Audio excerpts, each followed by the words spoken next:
Guys, We are back! Oh my goodness. How much did you miss those annoying intros? We're back. Oh my gosh. Guys, it's been a long time since we've sat in these two spaces on the sofa. These two Spaces on the sofa. It has been, and it has been, well, it's not been too long since we've uploaded a podcast. No. And that's because there was a cheeky little bit of pre-recording going on, wasn't there? Yes. But I'm sure you guys, might have been aware. being completely real, the last time that we sat down on this sofa to record live together was January. And it's now November. So it's been Flipping Nora. 11 months. That is wild. That is actually wild. Before you hit record, I just got a little adrenaline rush I know. of To be honest, how do I do this? I feel like we are, coming back into recording again. And at the moment, it feels like slight overthinking vibes of just everything's quite, when you've just been out of a rhythm and a routine for a while. So we were discussing our episodes, and then, if you're watching visually, you may be able to notice a little glow up in the old Rooney, and we've been overthinking that as well. So we just need to get back into the flow. We're a bit rusty. Yeah, we're a little bit rusty, so you will have to bear with us on this episode, I think. But it is a corker. It's going to be an absolute cracker. Yeah. So sit tight. And in terms of just summing up the last year, I mean, it is basically a year now. It's 11 months. Yeah. It's been a wild journey. I myself, Rach speaking here. Me, myself, and I myself. Under the name of Rach, went to Brazil. I went to India. I was away out of this country for a while. I've since come home. That's been an adjustment. It's been a big year, a year of change, a year of revelation, learning new things. I think 2024 for me, I mean, not to get into a year reflection, got to save that for New Year. That'll be coming, guys. That will be coming, but 2024 so far for me has been wild. And yeah, I'm sure parts of that will get touched on over the next episodes, maybe, in terms of things I've learned. But yes, that's me, Soph. Well, guys, where do I begin? Flip. Just been holding it down here in Birmingham. Sitting tight. I would at this point actually just like to give a little shout out to Soph for really holding down the fort for the podcast. Obviously, we moved to a bit of a bi-weekly upload schedule. And Soph, honestly, she was the mastermind behind all of that, getting it out, getting it delivered to you guys. I tried my best. Keeping up some posts on the Insta. So big shout out to Soph. Thank you. I really was trying, but guys, I think the whole thing is, obviously, we've set up this whole thing to be the two of us. Yeah. And we want to do it as the two of us, obviously, because otherwise why would we be doing it? Anyway, it's just different. It's not the same. And also, all the fun bits, like this recording, had to cease for a little while. We weren't doing that. But I was very grateful for her grace in letting me go and do my thing. It was, it was a bit of a grind, but we got through it, and we wanted to be somewhat consistent with still uploading some episodes.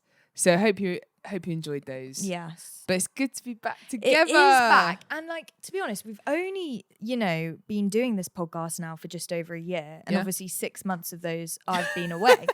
So in terms of the future of Soph and Rach, the future is bright. The future is hopeful. The future is... It's just about a baby. to have some investment in it. We're a baby in the podcast world. We're 1 year old. And from now on, guys, we are going to put it out there. Weekly uploads coming your way. Every Friday. And you have our word. Every Friday morning. Ooh, have your word, hopefully. No, I'm going to say it. Yeah, into we are the camera. Say it. You have our word that we will be uploading every week. Yeah. We've said it now. So. Unless there's an extenuating circumstance, there are of course. extenuating of course, circumstances. There's always that slight disclaimer. But yeah, guys, it's good to be back. We've missed you. Okay, so we are going Guys, it's really hard. I'm finding it really just difficult. Did like an end scene as if we're like on a stage. I just went end scene. Okay. We're transitioning. That's why I did that. Because we're transitioning into today's topic. Guys, we're itching. I actually hate that phrase now. I've just said it. When you actually think about it, like we're itching to get into it, like, ooh. We just can't stop scratching ourselves. Just itching. Sorry. We're excited to dive into, again, another Safe from H phrase. Dive in. But we're excited to get our teeth stuck into this topic. How many phrases? What else could I say? We're itching, explore. diving, and getting our teeth stuck into this week's episode, which is it's not just you who finds group holidays stressful. Okay, so I'm just going to preface bit rogue. Feels like we've never really gone down this avenue. You might be thinking, why is this the first episode that you're coming back with after 9 months of not filming? Well, let me tell you guys, we've got some fun stories to tell. Yeah. And we've got some good content to share. Yeah, we just started discussing this as a general topic and realised there's a lot of relatable content in it. And we just wanted to share that. We wanted to relate with you guys today. We wanted to bond. We wanted to just, go there. So to start, Soph and I felt like we identified 5 types of people planning a group holiday. Number 1, the initiator. This is the person with the great idea, but in reality, if no one else got involved, the holiday probably wouldn't make it out of the group chat. Yeah. Not gonna lie, I think I'd be falling into that category of like, yes, let's go on holiday. Who's gonna plan it? Mm-hmm. Not me. Number 2, the operations manager. This is the person that makes the idea into a reality. So they're nailing down a short list. They're putting options for accommodation, locations, how you're going to get there. They're the activator. Number 3, the opinionated one, but often doesn't actually help. We all may have come across a person like this. They have a really strong opinion on what they want the holiday to look like, but doesn't actually do any of the research themselves. Number 4, the I don't mind kind of person when you need answers. This is the person saying that they're happy with a decision, however it goes, when in reality you're looking for a yes or no answer. Can be quite annoying. Number 5, the silent one. This is the person who doesn't pipe up once on the group chat, and you're actually doubting whether they even end up coming on the holiday. Yes. So 5 very distinct personalities there. Mm-hmm. We probably all fall into one of those categories or know someone who falls into one of those 5 categories. Yes. But we thought we'd just, work our way through that list in a bit more detail and just have a little deep dive into each of these characters. So the initiator was the first one. Mm-hmm. I do, like I said, I think I am this person. It's like rainy day, you're looking out the window, I could do with a bit of sun. Guys, who's up for a holiday? Let's go. It will be the person who's like, oh, I was just on TikTok and I just saw a TikTok of like the Bahamas in August and it looks amazing. Who wants to go? Or like, oh, I just saw this restaurant in Dubai. Not Dubai, but like they've basically seen like something that sparked a thought of, we could go on holiday, guys. Let's do it. Or the classic is like, guys, my auntie has an apartment in X place, or, oh, guys, I know someone who's got a villa in Spain. Like, we should totally go. Yeah. And it's like, yeah, in theory, that's a great idea. So like, let's get going on the organization. And it's like, that never comes from that person. That is as far as it goes for me. I'll be tapping out. I think I can be that person as well. But I do like to think at other times I have fallen more into category 2 with the ops manager. Yeah. The thing with the initiator, I think often they're like the fun-loving, they're the community-bringing person in the friendship group. Like they're probably also the person in the group chat that's often, who's around, let's do a plan, like who wants to go to the pub tonight? Like they're probably that person. I would say that they're falling into a similar category, but and they're very essential because without them, the whole thing might not be. Yeah, some people don't like to propose an idea. Exactly, They might be a bit scared of being rejected. They're bold enough to put it out there. They're bold enough to say, who wants to come away with me, knowing that everyone could say no. Exactly. Their message could get aired. It could get 2 blue ticks and be left there. Yeah. Okay, then number 2, like I said, operations manager. At times, depending on my mood, depending on my time at the time of planning, Your like time at the time of i.e., if I'm really busy, if I'm in a busy Okay. season of life, am I trawling through Airbnb or flights for hours? Like, do I have a lot of capacity to do that? No. I do think that plays sometimes a bit of an impact.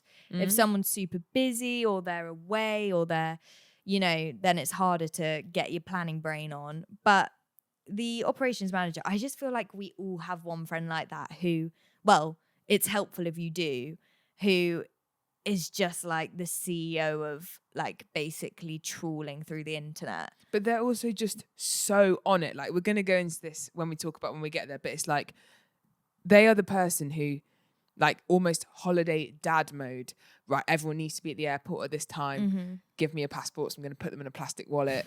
I've got, our tickets on my phone, also printed out. Like, they are that level of prepared. I have friends like that where it's like, I would actually just blindly follow you. Yeah. You could tell me, oh, I've got the maps up and we're walking here. I wouldn't even check on my phone. Yeah. I would just follow them. And they could literally be leading me to a dungeon. Like, I just, and that's where, I think if I really wanted to be the ops manager, I could. But I think sometimes I want to step back because I'm like, sometimes too many cooks spoil the broth is what I would say. But I would say the operations manager is the key part of making a group holiday out of the group chat. Yeah. Like, it's staying in the group chat if the ops manager isn't there. Yeah. Like having someone who finds all the deals, does all the hard work, and then puts it concisely onto a group chat. Like, what's everyone's vote? Great. Let's make that decision and go with it. That is a dream, really. Yeah. And that's like very kind of that person to do that. Yeah. Bearing in mind, depending on the size of your group, there's many people that could be doing that. So I just want to shout out the ops managers across this world. Thing is though, if you want to go on holiday bad enough, someone has to step up to do it. That's true. And I mean, for me as well, what sums it up is like, and this is what I would say you actually do, or like have other friends do this, like you're actually reading the fine print of the Airbnb.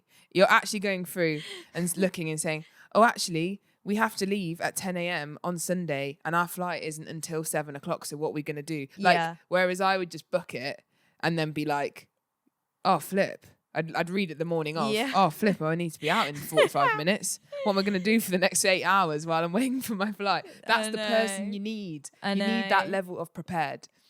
Because it's essential to making a holiday run smoothly is what I would say. Yeah.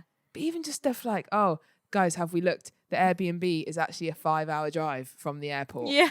Oh, yeah, flip, didn't think of that. When you just start like getting loads of Airbnbs up, you forget to then do, because it's obviously really long to do this one looks nice. Like do the same process for each one, like Google Maps each one, break down the cost for each one, and just so many mistakes can happen when you're like looking at multiple. Do you know what I mean? Well, this is why earlier this year I went on holiday on my own for the first time. I was getting, I would say, overwhelmed by the amount of things that you have to line up. So, and it's like, I have booked a holiday before, but it's like, okay, so I need to have not just, flight, but then even before that, like, how am I getting to the airport? Then you're thinking, okay, airport, I could fly from East Midlands, I could fly from Birmingham, I could fly from a London airport. Which one do I choose? Which one has the best deal? I need to then get there. Okay, again, where is the hotel or the Airbnb in relation to the airport where I am?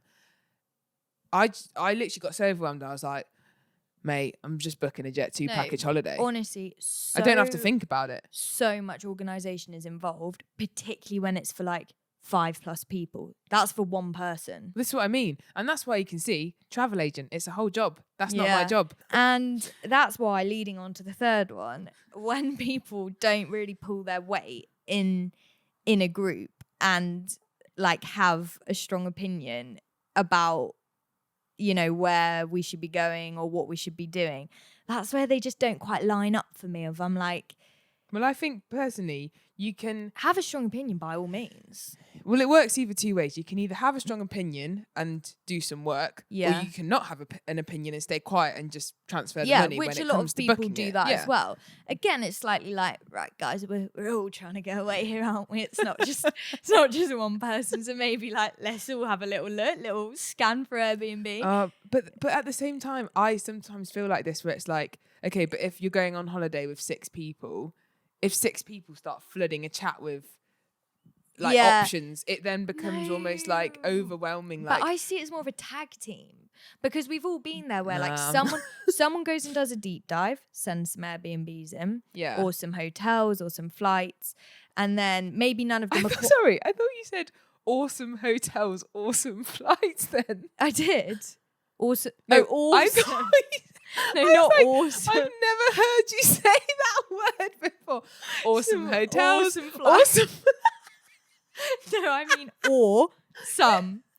And no, let's say they send those in, but then they lose a bit of momentum because none of them are quite right. That's where tag team, next person takes over. I've got you back. Okay, do you know what? That person just spent an hour of their evening doing it. I've got an hour here, so I'm going to do it now. And send some new options. And a tag team, it's a group effort for a group holiday, for group fun together. It's not just one person.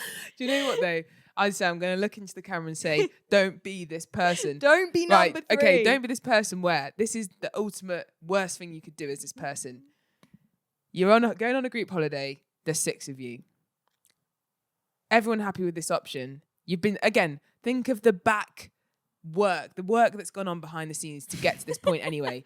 People have spent hours on Airbnb, on booking.com, everywhere. They've gone through all the options. They're like, well, I've done all the filters on Airbnb. This is what we've got, right? We need to pick one. That's been taking days of your time of communicating. Yes. And then right at the last minute where you're about to go, right, everyone, I'm going to book. That one person that's not said anything pipes up and goes, nah, not sure about that one. Oh, that is honestly. No, if that happens, you need to just not go on the holiday at that point. No. The only reason for that happening is they then immediately present a new option that they've gone and sourced themselves. As in, it is overall a group effort. So it's not about who actually finds the final, deals. Yeah. It's just about everyone getting involved, everyone chipping in. Okay. Everyone pulling their weight. Number 4, the I don't mind when you say you need answers. Now, in comparison, it's not as annoying as the previous kind of roles discussed. But it is still a little bit jarring, where it's like, right, what would be an example of a question where you need a yes or no? Well, it's like, okay, got these 3 Airbnbs, option 1, 2 or 3. Which one, guys? I don't mind. Okay, but we need to pick one. So which one shall we go for? The only thing that does work okay in is if some people choose one and then it's just the majority and everyone who doesn't mind. But even where it's like simple things like, budget, I don't mind. Or like, how many rooms? Oh, I don't really mind. It's like, no, like, can we just make this process easier by being decisive? But I also would say, well, from my experience, an I don't mind person. And again, I'm saying this. I've been an I don't mind person. So I'm talking to myself here as well. An I don't mind person can often fall also into the category of not really doing much work. Yeah. It's like someone else is putting in all the options and they're just going, oh yeah, whatever's great. Yeah, happy with whatever. And again, I've totally been that person. But like upon reflection, it's like, I'm just not giving anything. No. I could at least give an opinion when I'm being asked. Yeah, at least say like, that's nice. Opinion. Yeah, I'd go to that one. Yeah. I mean, ultimately, if you say you don't mind, you just got to actually not mind in terms of not turning around at the last minute and going, oh, actually, no. Like, it's a bit far, isn't it? Yeah, you've got to back it. So, okay. Yeah. And we gave you a chance and you said this one. You said you don't mind. So you better not mind. Okay, number 5. The final one. The silent one. This silent one. Like, honestly, just no input. But not even to the point of annoyance, just to the point of, hello? Are you coming on this holiday? Hello, anybody there? I'm just going to have to rock up and see if you're at the airport. What do you do, though, if you're going to book and there is just a few people that have literally not responded? Well, I think when we say silent, we're talking a minimum thumbs up if you're in and they've thumbsed it up. Yeah. And that's basically it. So you're like, I'm going to presume that we're Oh splitting yeah, this I'm just gonna back six it. ways. I'm gonna back it, and if And they if come not, you back just and owe say me no, £300. yeah, literally, I think I would. Like, if initially they've been like, yeah, I'm up for it, and then there's no response. Oh, it's so hard, isn't it? Like sometimes there's just a deal going, and it's like, bruh, we're not. We've got to hanging act around. fast. But what do you do if they then come back and say, oh no, I wasn't going, I just wasn't on my phone? I'm going to put, well, when you thumbs up that message, you're now contractually obliged to come on this holiday. So you signed a contract. you either owe me £300 or you're coming, and you are still paying £300. But it's just so kind. It's like, these are your two options, mate. So gracious. Because we can't split it any less than this, because we've already done the calculations Yeah. for everything else. But yeah, I feel like, again, it just depends. But then I would say all these roles are often probably just present in everyday life in a friendship group chat. Mm-hmm. You put in a message, who wants to do something Saturday night? They've not even responded and they just turn up at the house. It's that kind of energy. Do you know what I mean? So it spills over into holiday planning. It's fascinating, guys. And hopefully out here you're like thinking about your friends, or it could be in your family context, and you're oh yeah, like I know. Otherwise it's just us. Oh, it's definitely not just us. No, come on, everyone. Okay, so then part 2, I guess then. Yep, the holiday has successfully made it out of the group chat. Big shout again to the ops manager. And you're there. You're on holiday. The vibes. Guys, honestly, I feel like me and Soph just sat laughing, like thinking of just so many ways that a group holiday can go. Like, there's just so many iconic dynamics that present itself in a group of friends. Yeah. Yeah, when we were chatting about the actual dynamics of getting to the group holiday, I just remembered a story from a group holiday that I went on when I was I was about 19. It was like the summer in between my first and second year of uni. Mm-hmm. And I just thought I had to share. Go on. I had to share on the pod. Go on. So, okay, picture the scene. Like I said, we're 19, 18. It's the first year of being out of school. I'm with my home friends, so all the people that I grew up with going to school with. And we have decided to venture out and go on this holiday to Malaga. Let's go. In Spain for a few days. So we're there. We've booked the holiday. We've made it. It's like a few days in. And we've been on a lovely day of sightseeing. And some of the girls think, just seen a pull and bear, want to stop off and have a browse around the pull and bear. In Spain. We didn't have a pull and bear in Nottingham. Got very excited at the thought of looking in a clothes shop that we didn't have, as you do when you're on holiday. So we're none of those Spanish markets. Yeah. Pull and bear, please. Yeah, we're not. It's like that's the same energy of like going to Spain and just eating like burgers and chips the whole time. Mackies. Which we also probably did. We went to McDonald's quite a lot. Right. Spanish McDonald's though, side note. Foreign, just generally European McDonald's, amazing. Different flavours of McFlurries is what we found that we like. White chocolate Oreo McFlurry. We ate a lot of those. So we are in Pull and Bear. The boys and some of the girls have gone back to the Airbnb, and we get a call from them. And they're like, guys, you need to come back to the apartment now because the police are here. So we're thinking, oh gosh, let's drop our items and vacate the store. Leave our items behind. Like, oh, sorry, I need to just try a few tops on. No, we dropped our items and immediately left the store to go back to the Airbnb. So at this point, you know, again, we're 18 and 19, bless us. We have no clue. We don't know what we're doing. Were they speaking Spanish, may I ask? The police? Or did they speak I don't know. I wasn't there at this point. Okay, sorry. Right, continue. I've just had a phone call, probably on like Snapchat call or something. Oh my gosh. Guys, get back now. So we're walking back, and I think we're then going into this mode of, if we don't laugh, we'll cry.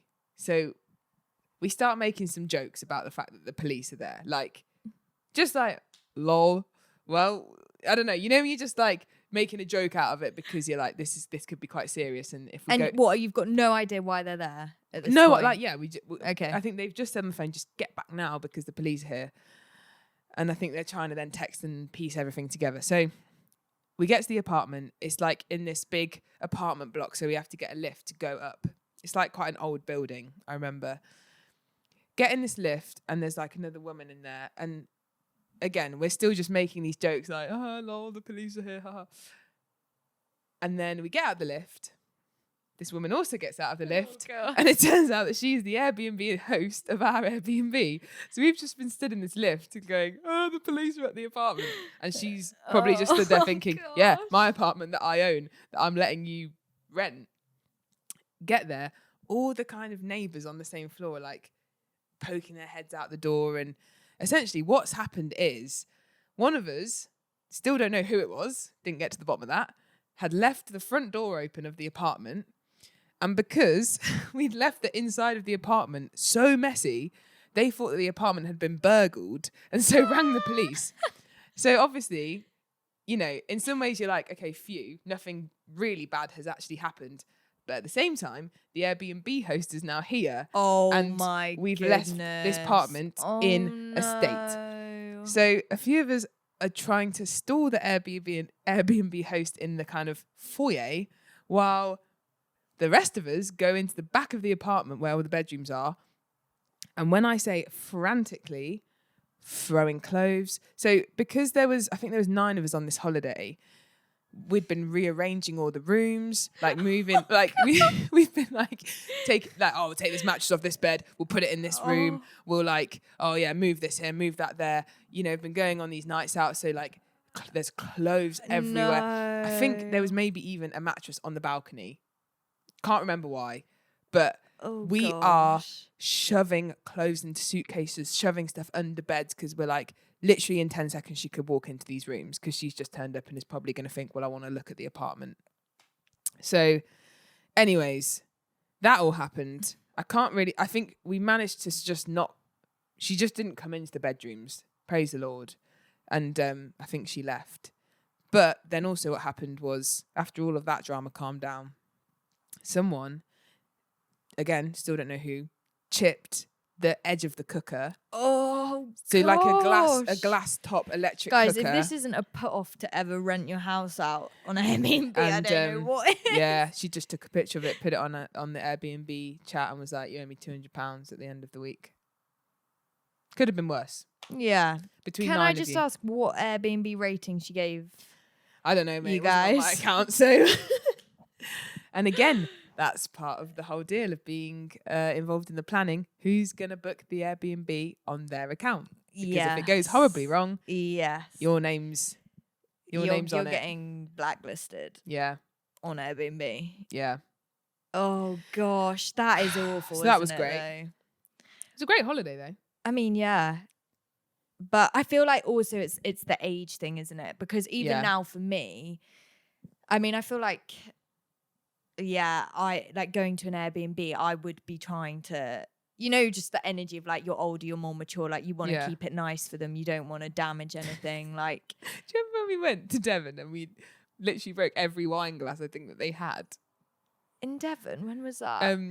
With like Max and the Brumwells. Oh, yeah.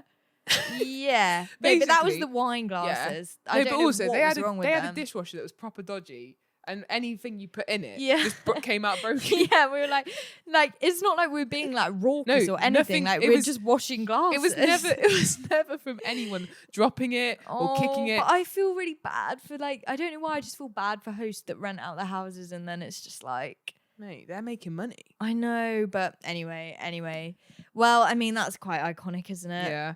But again, we wanted to then touch on just all the dynamics of when you then actually get to the holiday and just the different preferences. Like, I guess it's one of those things where you could be great friends with someone. Have you ever had a conversation? Oh, so when you're on holiday, don't suppose you like to wake up early? Or like, why you would don't you know your talk friends' about that? routines. Exactly. So, you know, you've got one person, 6 a.m. hike. Let's go. Let's get up out and early. Versus next person, I'm sleeping till 1 p.m. I'm not waking up. I'm not before moving. midday. You've got the one person that's like, we're going sightseeing. I've planned a route. We're going to be out for the next 9 hours. The other person's thinking, I'm not leaving the poolside. I'm sunbathing until the sun goes down. Mm-hmm. I'm not walking anywhere. I'm doing maximum 1,000 steps a day. I'm happy with seeing the hotel complex and the hotel complex only. Exactly. You've got one person who's thinking, meal out every night. Bougie, get dressed up, 3-course meal. That's what you do when you're on holiday. The next person's trying to go to Carrefour and buy a baguette and cheese for €1 and just live off that for a week. Maybe if you're lucky, some crisps. They're thinking, I'm not spending more than 20 quid while I'm here. I'm buying the cheapest bottle of wine for £2. Mm-hmm. And I'm saving my pennies because I've already paid for a holiday. And then I do think there's a big thing around splitting money when you're on holiday. You've got one person who's charging you £1 for an Uber that you've got 10 meters down the street, requesting you every second. I bought you a Fanta lemon. Can you please pay me back? And you've got another person that's like, well, I'll just chip in and just, we'll I'll pay for that. out. I'll pay for that. You pay for that. Yeah, it's all fine. There's just so many different expectations and approaches to doing a holiday. Yeah. Because I know some people who would be like, you don't cook when you're on holiday. Like, I'm not. I like a good healthy balance personally. I love that. I like a good couple of nice meals out, and I also like to cook. I think it depends on where you're staying. Yeah. Like I've stayed in really nice Airbnbs before with a barbecue, stuff like that, and I'm like, I'm very happy to cook on that. Yeah. But some nights I want to go out. Yeah. I like a little split. What about you? Well, I do think I definitely, again, You're more of an eater out, aren't you? again, no, I'm not. I think you would fall that way. No, I'm genuinely not. Okay, so you're going to Carrefour for a baguette? Yeah. How I was raised when we went on holiday. No, same. You would go on one meal out in the week. Same. And the rest At you the would end. just, at the end. And then when I went on this holiday on my own, I met a friend and she became my holiday. Made a friend. Oh yeah, sorry. I didn't meet a friend out there. I made a friend whilst I was there who I didn't know before I went there. She was staying in the same apartment complex as me. And there were some days where we do stuff together, but other days where we would do our own thing. How would you vibe that? What if one of you wanted to? What if she was saying, "So you down for dinner?" And you're like, but that was the thing. Every evening was when we would then reconvene. Oh, but she was very much like you go out for dinner every night on your holidays. So were you going out every night? Yeah. Against my will. No, joking. It wasn't against my will. But when it's like, oh, you're definitely one of those people that's like, why would you cook it as a food on holiday? Yeah. And she's like, right, bottle of wine. It just depends what you want to spend your money on, really, doesn't it? Yeah, but I don't have very much money. So, as in I do, because I'm obviously fortunate enough to be on holiday, but I wouldn't then be like, every time where I'm eating food on holiday, I'm in a cafe or a restaurant. Yeah. It would be like, oh, I brought some pasta and I've boiled it. I think the money splitting one as well just makes me laugh so much. I mean, it does. That goes beyond holidays, doesn't it? Where it's just like the Monzo request for those of you that have Monzo is just like instantly you're getting a request 1 second after someone's made a transaction for 96p. I remember one time we went to the pub and my friend was like, oh, so do you want a drink? And I was like, oh, thank you. And I was like, oh, to be fair, actually, I just like a lime and soda, but thanks for getting that. I get home, I go on Monzo, and they've requested me 75p for a lime and soda. I was like, right. Generosity rescinded. Oh, yes. Well, I mean, I'm aware this has been a slightly longer episode now, guys, but I think the way we would conclude it is to say that a group holiday involves compromise. It does. It really does. It's all about a little bit of compromise here and there. Because, like you're saying, when you go away on your own, I mean, obviously you made a friend, but if you went away on your own, every decision is up to you, isn't it? What you want to do or how you want to spend your money, your time. But on a group holiday, you have the absolute delight of catering to many people's preferences. Yeah. So that's just what it involves. And that's it. I think if you are that bothered about having a set agenda that you've crafted and is all the things that you specifically want to do, then you should just go on holiday on your own. But you've chosen to go and bring other people and have their wonderful company with you. And so part of that, yes, is fun, great times, laughs, but also it's going to have to be a bit of compromise. It is. And I would say, if possible, try and work out some of those preferences ahead of going.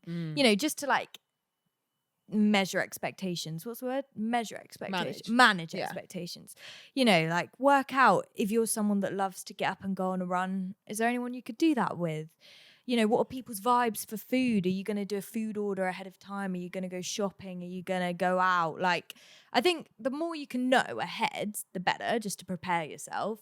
But if not, then you just got to roll with the, what's the phrase? Roll with the punches. Roll with the punches. And I think if you do have any really specific requests or requirements or preferences, you're just going to have to make that known before you go. Because if, again, like, people do have different budgets and different ideas of how they want to spend their money on holiday. But if you are genuinely like, oh, I've scraped together every penny I have to go on this holiday, so when I get there, I'm not going to be able to do drinks, food, night out every day. Like, making that clear and just being like, oh, guys, as much as I would love to do all that, I just don't think I'm going to have the funds.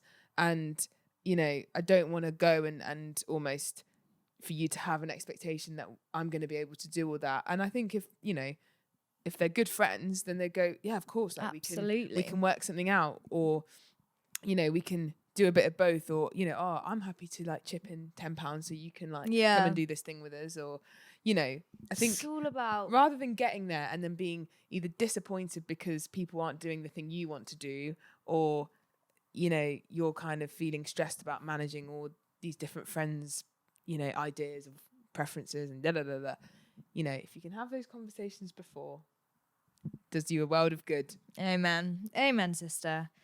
Guys, hope you related to some of this episode.